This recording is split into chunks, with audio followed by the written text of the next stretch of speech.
यहाँलाई पुनः स्वागत छ कार्यक्रम गुड मर्निङ माउन्टेनको सेकेन्ड फेजमा र हामी यो सेकेन्ड फेजमा रिफ्रेश टक अन्तर्गत रहेर एकजना विशिष्ट व्यक्तित्वसँग कुराकानी गर्छौं र बिहिबारको श्रृङ्खलामा हामी विशेष गरेर स्वास्थ्य क्षेत्रसँग सम्बन्धित व्यक्तित्वहरूसँग कुराकानीको साथमा उपस्थित हुन्छौं। लागौं आजको रिफ्रेश टक तर्फ।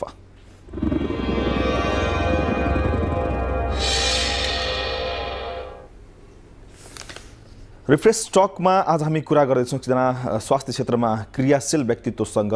हाम्रो उद्देश्य पनि रहने गर्छ मानवको सबैभन्दा ठूलो धनका रूपमा स्वास्थ्यलाई हेर्ने गरिन्छ। त्यही भएर रिफ्रेशिङ लाइफ जिउन चाहनुहुन्छ भने स्वस्थता पाउन सक्नुपर्छ। त्यसको लागि रोग लाग्नै नदिने र लागिसकेपछि पनि सही उपचार पद्धति पाउन सकियो र सही उपचार गर्न सक्यो भने रोगबाट मुक्ति पाउन सक्ने चाँडै सम्भावना हुन्छ। यस विषयमा हामी विशेष चासो राख्छौँ। तपाईको स्वास्थ्यप्रति हाम्रो सरोकार रहने गर्छ र आज हामीसँग हुनुहुन्छ अलिकति हामी आज एलोपैथिक मेडिसिन भन्दा अलिकति पर गएका छौँ। अलिकति आज हामी प्राकृतिक चिकित्सा के हो र प्राकृतिक चिकित्सक पद्धतिबाट कसरी उपचार गर्न सम्भव छ भन्ने विषयमा कुराकानी गर्छौँ। यसका लागि आज हामीले निम्ति आएका छौँ वेलनेस हस्पिटल बाँसबारीका डाइरेक्टर हुनुहुन्छ डाक्टर जनकबहादुर बस्नेत। उहाँसँग हामी आजको श्रृङ्खलामा कुराकानी गर्छौँ। डाक्टर साहब यहाँलाई स्वागत छ। धन्यवाद। मैले अलिकति जोडेँ प्राकृतिक चिकित्सा र एलोपैथिक चिकित्सा मैले भनिरहेँ। यो बिचमा हाम्रा दर्शकहरूलाई प्राकृतिक चिकित्सा भने के हो भन्नेबाट कुरा सुरु गरौँ सर। अब यो प्राकृतिक चिकित्सा भन्नाले प्रकृतिले दिएका चिजहरूलाई प्राकृतिक रूपमै प्रयोग गरेर गर्ने उपचार विधिलाई चाहिँ प्राकृतिक चिकित्सा भनेर भनिन्छ। जस्तो यसमा चाहिँ माटो, पानी, हावा, घाम, आकाश यी चाहिँ प्रकृतिका जुन पञ्चमहाभूत भनेर भनिन्छ हाम्रो संस्कृतिमा र यी पञ्चमहाभूतको समुचित प्रयोगद्वारा गरिने उपचार विधिलाई प्राकृतिक चिकित्सा भनिन्छ। र यसमा कुनै पनि जस्तो चाहिँ बाहिरबाट खाने औषधि अथवा सोही शल्यक्रिया जस्ता विधिहरू प्रयोग गरिन्न र शरीरको जुन प्राकृतिक रूपमै उपलब्ध जस्तो चाहिँ जीवनी शक्ति भनेर भन्छ हाम्रो भाषामा अथवा चाहिँ इम्युनिटी शक्ति जुन रोगसँग लड्नको लागि चाहिँ जुन प्रतिरक्षा चाहिँ प्रणाली हुन्छ त्यसलाई डेभलप गरेर रोगसँग चाहिँ प्रतिरक्षा प्रणालीसँग चाहिँ सम्बन्धित कुरालाई चाहिँ डेभलप गर्ने र प्रतिरक्षा प्रणालीलाई सक्रिय बनाएर रोगसँग लड्ने जुन विधि हो त्यसलाई चाहिँ प्राकृतिक चिकित्सा भनेर भनिन्छ। जस्तो कसरी यो सम्भव हुन्छ? जस्तो माटो, पानी लगायतका चिजहरू प्राकृतिक ढङ्गबाट जुन रहेका चिजहरू यीबाट उपचार सम्भव छ भइरहेछ? हजुर एकदमै सम्भव छ। यो कुरा के छ भन्दाखेरि मान्छेलाई सुन्दाखेरि मलाई पनि सुरुमा यस्तै लाग्थ्यो कसरी चाहिँ माटो लगाएर अथवा पानीबाट उपचार गरेर भन्ने लाग्थ्यो। तर बेसिकली हेर्दाखेरि हाम्रो शरीर चाहिँ जुन चिजबाट बनेको छ र त्यही चिजको चाहिँ इम्ब्यालेन्स भयो भने शरीरमा चाहिँ रोगको जन्म हुन्छ। र अहिलेको अवस्थामा हेर्दाखेरि चाहिँ यो प्राकृतिक उपचार विधि अझ चाहिँ बढी आवश्यक चाहिँ देखिराखेको छ। किनभने हाम्रो जीवनशैली जुन छ प्रकृतिदेखि टाढा जति पनि हामीले आर्टिफिसियल चाहिँ जीवनशैली चाहिँ अपनाइरहेका छौँ होइन। हाम्रो अहिलेको जीवनशैली भनेको जस्तो खानपानदेखि लिएर खानपानमा हामी जतिसक्दो तयारी र आर्टिफिसियल फुडहरू चाहिँ प्रयोग गरिरहेका छौँ। त्यसपछि हाम्रो निष्क्रिय जीवनशैली जुन स्वास्थ्यको जुन नर्मली जुन हुनुपर्ने चाहिँ एक्सर्साइजहरू अथवा पारिश्रमिक होइन शारीरिक चाहिँ क्रियाकलापहरू त्यो चाहिँ कम भएको देखिन्छ र मानसिक रूपमा पनि हामी चाहिँ शान्ति छैन। किन मानसिक एकदम तनावपूर्ण जीवनशैली हामी जिइरहेका छौँ। यस्तो अवस्थामा प्राकृतिक चिकित्सा चाहिँ अझ बढी महत्त्वपूर्ण छ। र यो माटो, पानी, हावा, घाम जसमा यसमा चाहिँ माटोको चाहिँ विभिन्न प्रयोगहरू छ। जस्तो चाहिँ माटोको चाहिँ स्नान होइन, माटोले नुहाउने तपाईँले हामीले चाहिँ गाउँघरमा देख्ने गर्थ्यौँ पहिले ट्रेडिसनली चाहिँ होइन हाम्रा चाहिँ हजुरबाहरूले आमाहरूले चाहिँ माटोले चाहिँ नुहाउने गर्नुहुन्थ्यो र उहाँहरूको कपाल चाहिँ 70-75 वर्षसम्म चाहिँ फुलेको हामी देख्न पाउँदैनथ्यो। त्यो चाहिँ नेचुरल्ली हामीले चाहिँ त्यसरी चाहिँ माटोको त्यो प्राकृतिक गुण थियो। जस्तो चाहिँ माटोको चाहिँ स्नानहरू हुन्छ त्यसले चाहिँ छालासँग सम्बन्धित चाहिँ विभिन्न रोगहरूलाई उपचार गर्न सकिन्छ होइन। यसरी चाहिँ माटोबाट उपचार गर्न सकिन्छ भने जस्तो पानीबाट गरिने उपचारको थुप्रै विधिहरू छ। जस्तो चाहिँ पानीबाट गरिने जस्तो स्टिम बाथ तपाईँले सुन्नुभएको होला अहिले चाहिँ कमनली हामी चाहिँ हेल्थ क्लबहरूमा अथवा स्पाहरूमा अथवा प्राकृतिक अस्पतालमा चाहिँ स्टिम बाथ भनेर अथवा सौना भनेर चाहिँ हामी गर्छौँ होइन। त्यसपछि चाहिँ अब अन्य पानीबाट चाहिँ पानी पिएर मात्रै चाहिँ थुप्रै किसिमको रोगहरूलाई चाहिँ ठिक गर्न सकिन्छ होइन।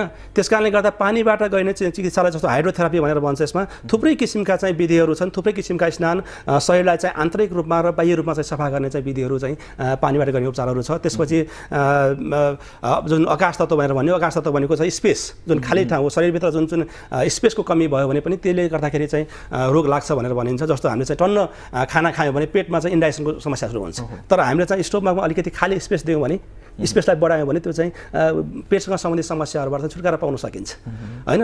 त्यसै गरी जस्तो आकाश र घाम भनेर भन्यो होइन। जस्तो सूर्यबाट चाहिँ गरिने उपचार सूर्य चिकित्साहरू गर्ने उपचारहरू चाहिँ उपचारका विधिहरू छन् होइन। जस्तो चाहिँ घामबाट जुन चाहिँ नेचुरली हामी भिटामिन डी पाउने अथवा चाहिँ विभिन्न किसिमका चाहिँ कीटाणुहरूलाई मार्ने क्षमता चाहिँ घाममा छ होइन। त्यस कारणले गर्दा सूर्य स्नान गरेर पनि विभिन्न किसिमका रोगहरू चाहिँ उपचार गर्न सकिन्छ। त्यसै गरी चाहिँ हावा जुन चाहिँ वायु तत्त्व भनेर भनिन्छ होइन। शरीरमा चाहिँ वायु तत्त्व अथवा चाहिँ अक्सिजनको मात्रा बढाएर गर्न सकिने उपचारहरू त्यसमा चाहिँ विभिन्न टेक्निकहरू छ। यी विधिहरूलाई चाहिँ प्रयोग गर्ने यी पञ्चमहाभूतलाई शरीरमा चाहिँ इन्ट्रोड्युस गर्ने विभिन्न किसिमका चाहिँ टेक्निकहरू छ। त्यो चाहिँ हामी प्राकृतिक चिकित्सामा चाहिँ गर्छौँ। भनेपछि यसरी बुझ्नु पर्यो मानव शरीर नै प्राकृतिक उपज हो हजुर र यसलाई उपचार गर्ने प्रक्रिया पनि प्राकृतिक नै भयो भने राम्रो हुन्छ अथवा त्योसँग मेल खान्छ भन्ने यहाँको बुझाइ हो प्राकृतिक चिकित्साको बुझाइ यस्तै हो हजुर एकदमै किनभने हामी चाहिँ प्रकृतिका देन हो र प्रकृतिभन्दा हामी टाढा जान सक्दैनौँ हामी जति चाहिँ प्रकृतिदेखि टाढा जान्छौँ त्यति नै हामी समस्याले ग्रसित हुन्छ त्यसकारणले गर्दाखेरि जुन समस्याहरू आउँछ त्यो समस्याको चाहिँ हामीले कारण खोज्नुपर्ने हुन्छ मेन प्राकृतिक चिकित्सामा फोकस के छ भन्दाखेरि कुनै पनि रोग लागिसकेपछि रोगको पछाडि सर्टेन कारण हुन्छ केही न केही कारण हुन्छ र त्यो कारणलाई खोजेर हामीले कारणको निवारण जबसम्म गर्दैनौँ तबसम्म हामी पूर्ण रूपमा स्वस्थ हुन सक्दैनौँ जस्तो चाहिँ चिकित्सामा दुई किसिमको चाहिँ एप्रोच छ एउटा भनेको के भने सिम्टोमेटिक रिलिफ भन्छ जस्तो तपाईँलाई सर्टेन समस्या भयो भने जस्तो टाउको दुख्यो तपाईँले चाहिँ टाउको दुख्नलाई कम गर्ने एउटा चाहिँ सर्टेन औषधि जस्तो सिटामोल भनौँ होइन त्यो खान सक्नुहुन्छ तर टाउको दुख्नुको पछाडि के कारण छ त तपाईको स्ट्रेसको कारणले गर्दा चाहिँ टाउको दुखेको हो कि पिनासको कारणले गर्दा टाउको दुखेको हो कि होइन अथवा चाहिँ ब्रेनमा भित्र कुनै समस्या भएर टाउको दुखेको हो कि आँखा कमजोर भएर टाउको दुखेको हो कि होइन त्यो विभिन्न कारण हुनसक्छ हरेक रोगको पछाडि थुप्रै कारण हुनसक्छ र जबसम्म हामी चाहिँ कारणको खोजी गर्दैनौँ र त्यसलाई चाहिँ कारणको पूर्ण रूपमा निर्मूल गर्दैनौँ तबसम्म रोग सम्भव छैन तर प्राकृतिक चिकित्साले के भन्छ भन्दाखेरि रोगभन्दा पनि रोगीको उपचार गर होइन कुनै पनि रोग जन्मको लागि धेरैवटा फ्याक्टरले काम गरिरहन्छ एउटा मात्रै फ्याक्टर हुँदैन होइन जस्तो चाहिँ पेट सम्बन्धी रोगको लागि तपाईँको खानपानसँग सम्बन्धित हुनसक्छ होइन लाइफस्टाइल तपाईँको सुत्ने प्याटर्न खाना कसरी खाइराख्नु भएको छ के खाइराख्नु भएको छ कुन टाइममा खाइराख्नु भएको छ कति मात्रामा खाइराख्नु भएको छ त्यो विभिन्न कारणहरू छ त्यो कारणलाई हामीले एनालाइसिस गरेर त्यसलाई करेक्सन गर्नु नै प्राकृतिक चिकित्साको मुख्य उद्देश्य हो र यो एउटा चिकित्सा मात्रै नभएर जीवनशैली हामी भन्छौँ नि लाइफस्टाइल नै हेर्नुहोस् है प्राकृतिक चिकित्सामा चाहिँ सर्टेन टाइम उपचार गरेपछि रोग पुरै ठिक हुन्छ त्यो होइन जुन कारणले गर्दाखेरि रोग भएको छ त्यो कारणलाई निवारण गर्नको लागि हामीले सर्टेन हाम्रो जीवनशैलीमा परिवर्तन गर्नुपर्छ र जीवनशैली भन्ने बित्तिकै जस्तो यसमा चाहिँ खानपानको कुराहरू आउँछ होइन भोजनको कुराहरू आउँछ त्यसपछि चाहिँ हामीले गर्ने शारीरिक क्रियाकलाप कुराहरू आउँछ हाम्रो मानसिक अवस्था जस्तो हामी विश्रामको कुरा आउँछ त्यसकारण आहार विहार विचार विश्राम भनेर भन्छ यो चाहिँ लाइफस्टाइल अथवा जीवनशैलीका प्रमुख तत्त्वहरू हुन् र यसलाई करेक्सन गरेर होइन हामीले चाहिँ पूर्ण रूपमा रोगलाई निको पार्ने जुन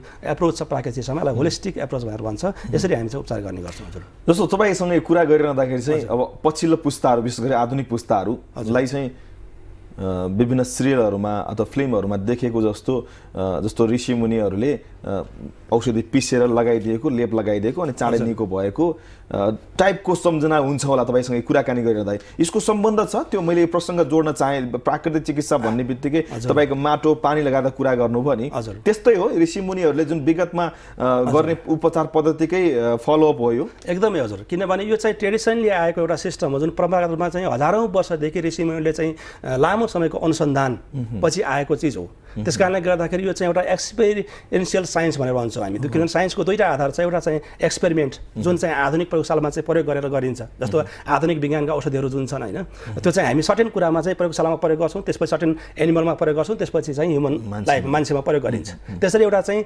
एक्सपेरिमेन्टल चाहिँ साइन्स भयो र तर जुन प्राकृतिक चिकित्सा हामीले योगको कुरा गर्छौँ अथवा आयुर्वेदको कुरा गर्छौँ यी कुराहरू के छ भने परम्परागतदेखि चलिआएको र हजारौँ वर्षदेखि जसलाई चाहिँ टाइम टेस्टेड भनेर भनिन्छ नि र मान्छेले चाहिँ प्रत्यक्ष रूपमा चाहिँ अनुभव गरेर एक्सपेरिएन्सियल साइन्स हो यो चाहिँ त्यसकारणले गर्दा ऋषिमुनिसँग जुन जोड्नुभयो त्यो कुरा वास्तवमा हो यो चाहिँ यसको साइन्टिस्ट भनेको यसको खोज गर्दा अनुसन्धान गर्दा भनेको चाहिँ ऋषिमुनिहरू नै हुनुहुन्छ उहाँहरूकै देन हो र त्यसलाई अहिले फेरि हामीले चाहिँ के छ भन्दाखेरि अहिलेको चाहिँ साइन्टिफिक जुन भनेर भन्छौँ मोडर्न साइन्सको उसमा पनि टेस्ट भएको छ यी कुराहरू प्रमाणित भएको छ जस्तो चाहिँ प्राकृतिक चिकित्साको थुप्रै चाहिँ अहिले रिसर्चहरू भएको छ योगमा थुप्रै रिसर्चहरू भएको छ आयुर्वेदमा थुप्रै रिसर्चहरू भएको छ र जुन पहिलादेखि चलिरहेको त्यही कुरालाई अहिले यी कुराहरूले सपोर्ट गरिरहेछ र प्रमाणित गरिरहेछ कि यो कुरा जुन हामी ट्रेडिसनले चलिरहेको थियो त्यो कुरा यो अहिलेको उसमा पनि ठिक छ यी कुराहरू चाहिँ ठिक थिए र यसलाई हामीले अहिले फलो गर्नुपर्छ है भन्ने किसिमको अहिले फेरि एक किसिमको भनेपछि नेपाल त उसो भए प्राकृतिक चिकित्सकको मूल थलो नै भनेर पनि भन्न सक्ने आधार भयो नि उसो भए त है वास्तवमा नेपाल जुन हाम्रो चाहिँ योग प्राकृतिक चिकित्सा र आयुर्वेद भनेर भन्छ जुन वैदिक हेल्थ साइन्स भनेर भन्छ यसलाई चाहिँ है वैदिक कालदेखि आएको किनभने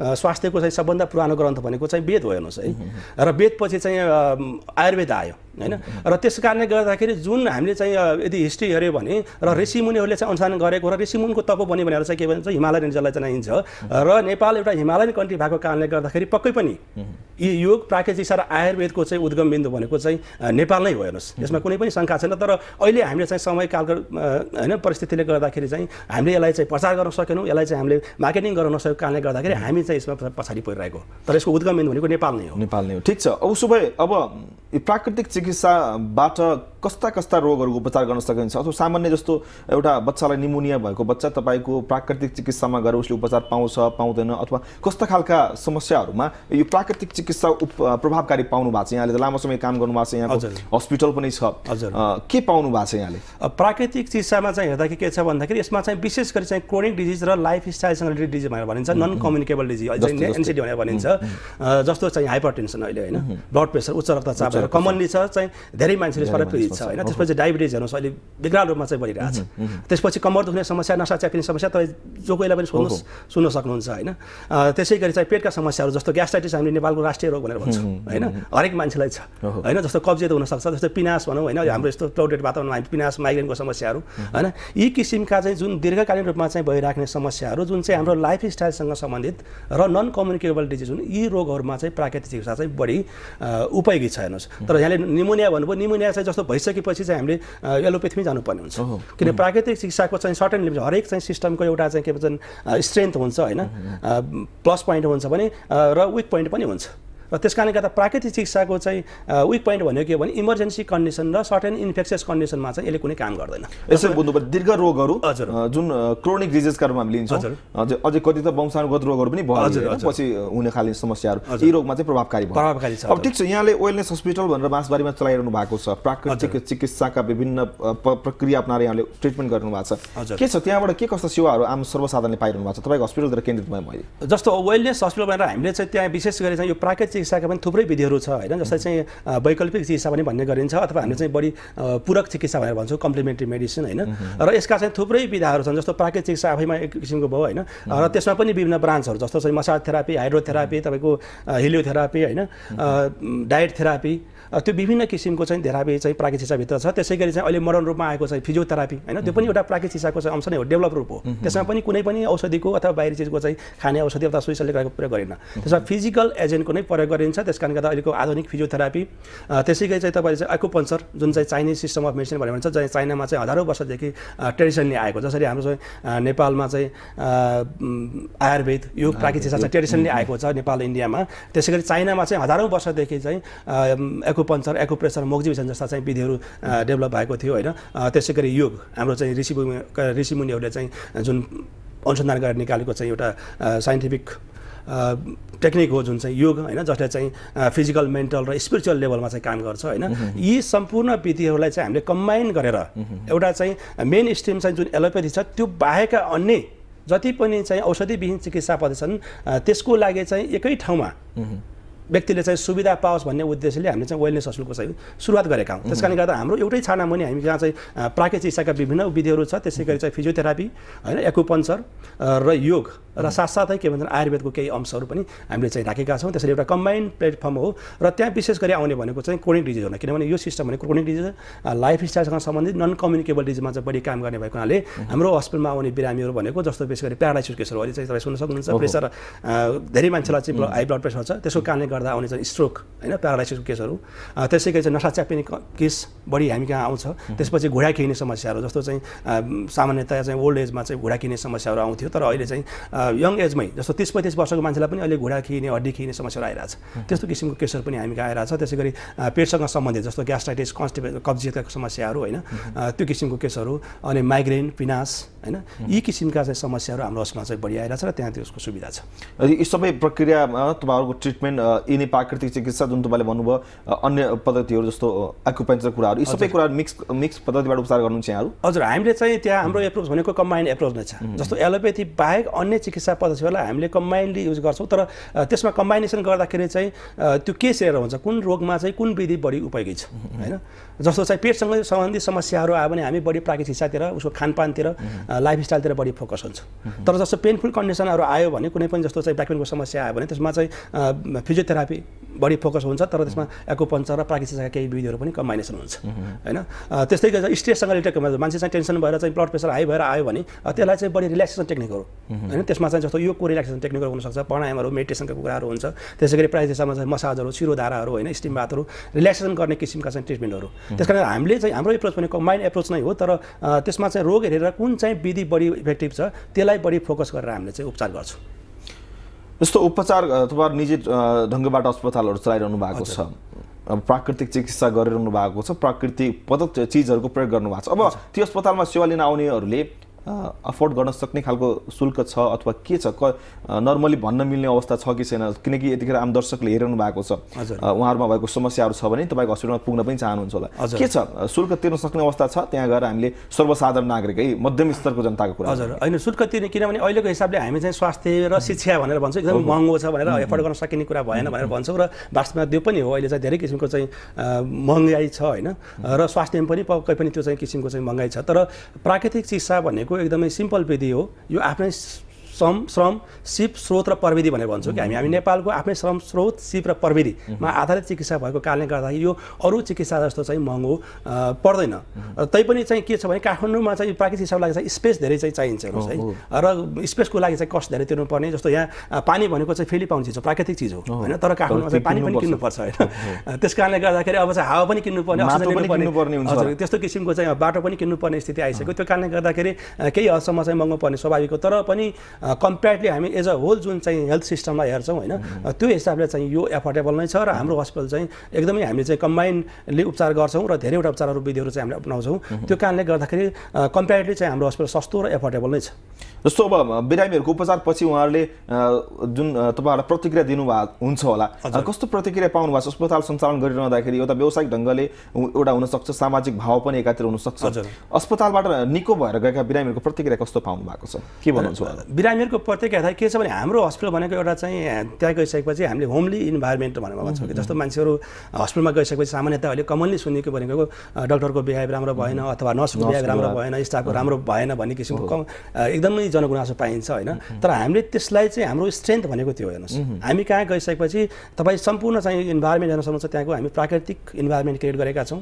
हाम्रो त्यहाँको चाहिँ रुमको सेटअपहरू अथवा उपचार गर्ने विधिहरू, र त्यहाँ गइसकेपछि बिरामीसँग डाइरेक्ट हाम्रो चाहिँ कन्ट्याक्ट हुन्छ, हरेक स्टाफको कन्ट्याक्ट हुन्छ। किनभने त्यो त फिजिकल्ली गर्ने कुराहरू भयो होइन। सामान्यतः चाहिँ भन्दा पनि त्यहाँ त बिरामी गइसकेपछि लगभग 2-3 घन्टाको टाइम बिताउनु पर्ने हुन्छ। यदि ओपिडी बिचमा गएको छ भने अथवा भर्ना भएर बसेको छ भने त 24 आवर नै त्यहाँ बसिरहेको हुन्छ। त्यस कारणले गर्दाखेरि त्यहाँ गइसकेपछि बिरामीहरूले पाउने भनेको एउटा जुन आत्मीय व्यवहार हो, एउटा पारिवारिक वातावरण हो। त्यो किसिमको चाहिँ व्यवहारबाट धेरै बिरामीहरू चाहिँ खुसी हुनुहुन्छ। र उपचारबाट पनि पक्कै पनि, किनभने हामीले गरेको उपचारमा धेरैवटा विधि मैले भनिसकेँ, धेरैवटा विधि कम्बाइन छ, इन्डिकेट एप्रोच छ। त्यो कारणले गर्दाखेरि रिजल्ट पनि हामीले छोटो समयमा राम्रो रिजल्ट दिन सकिरहेको छौँ। जस्तो यस्तो उपचारहरूले लामो हुन्छ, लामो विधि हुन्छ, धेरै समय लाग्छ, अलि लामो समयपछि मात्र ठिक हुन्छ भन्ने सुनिन्छ नि, त्यस्तो हो के हो? यसमा के छ भन्दाखेरि लामो समय भन्ने कुरा चाहिँ त्यसमा खासै त्यस्तो लामो समय लाग्दैन। जस्तो तपाईँले भन्नुभयो नि, जस्तो एक्युपङ्क्चर मात्रै गर्नुभयो अथवा प्राकृतिक चिकित्सा मात्रै गर्नुभयो अथवा योग मात्रै गर्नुभयो अथवा फिजियोथेरापी मात्रै गर्नुभयो भने अलिकति लामो समय लाग्छ भनेर हामी भन्छौँ होइन। जस्तो चाहिँ 1 महिनासम्म, 20-25 दिन 1 महिना लाग्छ भनेर भनिन्छ। तर हाम्रो हस्पिटलमा हामीले रिजल्ट हेर्दाखेरि के छ भने यी सबै विधिलाई कम्बाइन गरेर गर्दाखेरि एकदमै छिटो राम्रो रिजल्ट आएको छ। 10 to 15 डेज होइन, 10 देखि 15 दिनभित्र अधिकांश रोगमा चाहिँ राम्रो रिजल्ट छ। र जस्तो प्यारालाइसिसको रोगहरूको समस्या हुन्छ त्यसमा चाहिँ अलिकति लामो समय, जस्तो चाहिँ तुरुन्तै आएको छ भने पनि त्यो पनि हेरेर हुन्छ कति मात्रामा चाहिँ ब्रेनको ड्यामेज भएको छ। 1-1.5 महिनाको समय चाहिँ लाग्न सक्छ प्यारालाइसिस केसमा। त्यो बाहेक अन्य अधिकांश केसमा चाहिँ 10 देखि 15 दिनभित्र चाहिँ रोग निको भएको हामीले पाएका छौँ। र यसमा पनि कारण के छ भन्दाखेरि मान्छे चाहिँ इनिसियल अवस्थामा आयो भने मात्रै आयो भने चाहिँ छिटै ठिक हुन्छ। जस्तो तपाईँलाई ढाड दुख्यो होइन, कम्मर दुख्यो, तपाईँ चाहिँ अरू कुनै पनि उपचार नगरेर सिधै चाहिँ प्राकृतिक उपचारमा जानु भने तपाईँको 1 हप्ता 10 दिनमा चाहिँ ठिक हुन्छ हेर्नुहोस् होइन। तर हामी कहाँ आउने प्रायः जस्तो बिरामी भनेको चाहिँ वर्षौँदेखि होइन, जस्तो चाहिँ कसैको 2-3 वर्ष होला, कसैको चाहिँ 8-10 वर्ष, 15 वर्ष जतिदेखिको समस्याहरू चाहिँ लिएर आउनुहुन्छ उहाँहरू। र त्यो अलरेडी क्रोनिक डिजिज भइसकेको कारणले गर्दा कसैको मानौँ 15 वर्षको चाहिँ समस्या छ, 15 वर्षदेखि क्रोनिक अवस्थामा चाहिँ डिजिज गइसकेको छ, त्यसलाई 15 दिनमा चाहिँ हामी उपचार ठिक गर्छौँ भने त्यसलाई लामो समय भन्न मिल्दैन। त्यस कारणले गर्दा समयको हिसाबले पनि त्यति लामो लाग्दैन। सामान्यतः 10 देखि 15 दिनसम्मको टाइम दिनुभयो भने रोग राम्रो हुन्छ। समस्याको चरण हेरेर हुने भयो, कति लामो समस्या लिनु आउँछ। तर मैले एभरेजमा चाहिँ भने 10 देखि 15 दिनको टाइम भनेको एभरेज अधिकांश रोगको लागि। र प्यारालाइसिस त्यही हस्पिटलमै बसेर उपचार गर्नुपर्ने इन्डोर उपचार हुन्छ कि अथवा त्यहाँ आएर सेवा लिने घर जाने कस्तो के हो? त्यसमा 2 किसिमकै सुविधा छ। जस्तो चाहिँ ओपिडी विषयमा भन्दाखेरि चाहिँ दिनमा गएर होइन, जस्तो चाहिँ बिहानदेखि हाम्रो बेलुकासम्म खुल्छ होइन, र व्यक्ति गएर 2-3 घन्टा त्यो सर्टेन उपचारहरू गरेर फर्किने व्यवस्था पनि छ। र त्यहीँ बसेर चाहिँ इन्डोर भएर त्यहीँ भर्नै भएर बस्ने व्यवस्था पनि छ।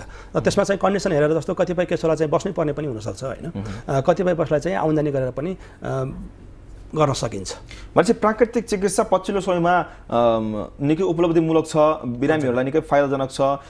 तपाईहरू जो बिरामीहरू विभिन्न क्रोनिक समस्याहरू लिएर हिँड्नु भएको जस्तो यहाँले भन्नुभयो मधुमेहको समस्या भयो, मुटुका समस्याहरू भयो, ढाड दुख्ने समस्याहरू, हड्डी खिने, यस्ता बिरामीहरू चाहिँ प्राकृतिक चिकित्साको निम्ति वेलनेस हस्पिटलमा गएपछि निको हुन्छ त्यहाँ। हजुर, राम्रो हुन्छ, एकदमै पूर्ण रूपमा निको हुन्छ। विश्वस्त बनाउन सक्नुहुन्छ तपाईँ? अनि विश्वस्त बनाउनु, किनभने होइन हामीले गरेको जस्तो चाहिँ यसमा विश्वस्त भन्नाले चाहिँ 100% चाहिँ भन्ने कुरा रिजल्ट कहीँ पनि हुँदैन हेर्नुहोस्। तर हामीले चाहिँ के कन्फिडेन्स भन्न सक्छौँ भने हामीले गरेको उपचारमा चाहिँ हामी 90% चाहिँ सफल छौँ। 90% बिरामी चाहिँ त्यहाँबाट सेटिस्फाई छ। र अर्को चाहिँ के छ भन्दाखेरि प्राकृतिक उपचारमा गएपछि यसको कुनै पनि साइड इफेक्ट छैन हेर्नुहोस्। र यसले गरेपछि यो विधिलाई हामीले अपनायो भने 10% चाहिँ फाइदा कुनै पनि रोगको लागि हुन्छ। त्यसमा 100% चाहिँ डिफरेन्स हुनसक्छ होइन, कसैलाई 10% फाइदा भयो, कसैलाई चाहिँ 50%, कसैलाई चाहिँ 90% फाइदा हुनसक्छ। तर सर्टेन फाइदा चाहिँ पक्कै हरेक रोगको लागि हुन्छ र यसको कुनै पनि साइड इफेक्ट छैन। तर हामीले गरेको जति पनि उपचार छ त्यसमा चाहिँ हामी 90% चाहिँ सफल छौँ र 90% केसमा चाहिँ राम्रो हुन्छ भनेर म विश्वास गर्न सक्छु। कस्तो कस्तो बिरामीहरू त्यहाँ प्रायः अहिले आइरहनु भएको, कस्तो छ, के पाउनु भएको छ? त्यसमा चाहिँ मैले भने नम्बर 1 हाम्रो चाहिँ अहिले ब्याक पेनको केसहरू छ। नसा च्यापिने समस्या अथवा चाहिँ मेकानिकल ब्याक पेन भनेको सामान्य चाहिँ कमर दुखाइको समस्या होइन। त्यसपछि चाहिँ हाम्रो चाहिँ प्यारालाइसिसको समस्या अर्को चाहिँ प्यारालाइसिसको बिरामीहरू चाहिँ अधिकांश प्यारालाइसिसको बिरामीहरू आउनुहुन्छ रिहेबिलिटेसनको लागि। र त्यसोमा चाहिँ घुँडा खिने समस्या र त्यसै गरी चाहिँ मोटोपनसँग सम्बन्धित समस्याहरू, मोटोपन वेट घटाउनलाई पनि हामी कहाँ चाहिँ आउने गर्नुहुन्छ होइन। त्यसपछि पेटसँग सम्बन्धित माइग्रेन र पिनासका समस्याहरू पनि त्यत्तिकै आइरहेको छ। र त्यसै गरी बाथको समस्याहरू अर्को दम र बाथको समस्याहरू पनि त्यत्तिकै आउनुहुन्छ। उसो भए अब यसरी विकास गर्न सक्ने अवस्था छैन र राज्यले नै प्राकृतिक उपचार भनेपछि नेपाल एक किसिमले प्राकृतिक सुन्दर देश, प्राकृतिक स्रोत साधनले सम्पन्न देश भनेर हामी चिन्छौँ। यहाँहरूले चाहिँ निजी ढङ्गबाट यसरी अगाडि बढिरहनु भएको छ। यसलाई राज्यले आफ्नो क्षेत्रबाट गर्नुपर्ने सहयोग गर्नुपर्ने जरुरी छ कि छैन, अथवा नेपाललाई प्राकृतिक चिकित्साको डेस्टिनेसन बनाउन सक्ने जो हेल्थ टुरिज्मको कुरा मैले गर्न चाहेँ त्यो गर्न सक्ने अवस्था छ? के पाउनुहुन्छ यहाँहरूको काम गर्दाको अनुभवले हेर्दा? अनि एकदमै सम्भावना त प्रशस्त छ यसमा। तर के भने राज्यबाट यो अपहरित हामी चाहिँ उपेक्षित वर्ग भनेर भन्छ नि अहिले, त्यस्तै चाहिँ उपेक्षित चिकित्सा विधि हो वास्तवमा। हाम्रो चाहिँ आफ्नै प्रविधि हो, आफ्नै श्रम स्रोत र प्रविधिमा आधारित चिकित्सा विधि हो। तर पनि राज्यले यसलाई चाहिँ अगाल्न सकेको छैन अहिले। यद्यपि चाहिँ राज्यले यसलाई चाहिँ राष्ट्रिय चिकित्सा विधिको रूपमा चाहिँ मान्यता दिएको छ, तर पनि राज्यको चाहिँ कुनै पनि यसमा लगानी अथवा चाहिँ एउटा सानो सेन्टरसम्म पनि छैन। र यदि चाहिँ मैले के भन्छु भन्दाखेरि यदि हामीले चाहिँ सर्वस्व रूपमा सस्तो र प्रभावकारी उपचार दिने हो भने राज्यले यस क्षेत्रमा चाहिँ लगानी गर्नुपर्छ र गर्नु आवश्यक छ। अन्यथा हामी चाहिँ आयातित चिजहरू अथवा चाहिँ यदि बाहिरबाट मात्रै चाहिँ अरूमा चाहिँ निर्भर हुने चिजहरूलाई ल्याएर चाहिँ गऱ्यौँ भने कहिले पनि हामी आफ्नो स्वास्थ्य क्षेत्रमा स्वाधीन हुन सक्दैनौँ। त्यस कारणले गर्दा हामी स्वास्थ्यमा क्षेत्रमा चाहिँ आफूलाई आत्मनिर्भर बनाउने हो भने हामीले हाम्रोसँग जे छ, हाम्रोसँग जे स्ट्रेन्थ छ त्यसलाई चाहिँ हामीले उपयोग गर्नुपर्छ। र योग प्राकृतिक चिकित्सा आयुर्वेद भनेको अहिले वर्ल्डमा हेर्नु संसारभरि जहाँ पनि हेर्नु यसको क्रेज बढ्दैछ, यसको चाहिँ डिमान्ड चाहिँ बढिरहेको छ। किनभने मान्छे चाहिँ अहिले यस्तो भइसक्यो कि लाइफ स्टाइलसँग सम्बन्धित अथवा चाहिँ नन कम्युनिकल डिजिजको मात्रा चाहिँ बढिरहेको अवस्था छ र त्यसको चाहिँ आधुनिक चिकित्साविधमा कम्प्लिट क्योर छैन हेर्नुहोस् होइन। त्यस कारणले गर्दा मान्छेहरू बाध्य भएर अथवा चाहिँ बुझेर भनौँ होइन, दुई किसिमले चाहिँ मान्छेहरू यो प्रति आकर्षित भइरहेछ। तर पनि हाम्रो चाहिँ गभर्मेन्टले यसमा चाहिँ त्यति ध्यान दिन पाइँदैन। र यसमा चाहिँ समस्या मैले कहाँनिर देख्छु भन्दाखेरि जस्तो अहिलेको हाम्रो जुन स्वास्थ्य मन्त्रालय छ त्यहाँ चाहिँ प्राकृतिक चिकित्साको कुनै पनि प्रतिनिधि छैन।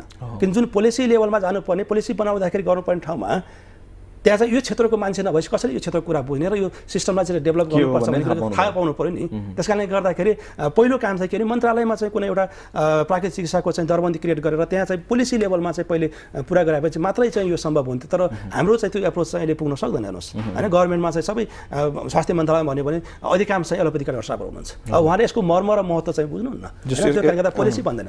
त्यस कारणले गर्दा अहिले जति पनि प्राकृतिक चिकित्साको कुराहरू भइरहेको छ सबै प्राइभेट सेक्टरबाट चाहिँ हामीले धेरै नै गरिरहेका छौँ। तर गभर्मेन्ट क्षेत्रबाट पनि यसलाई गर्नु जरुरी छ हेर्नुहोस्। हस् डाक्टर साहब, यहाँसम्म आइदिनु भयो। प्राकृतिक चिकित्साको महत्त्व र उपचार पद्धति वेलनेस हस्पिटलको बारेमा पनि केही जानकारी हाम्रो दर्शकहरूलाई दिनुभयो। यहाँलाई धेरै धन्यवाद।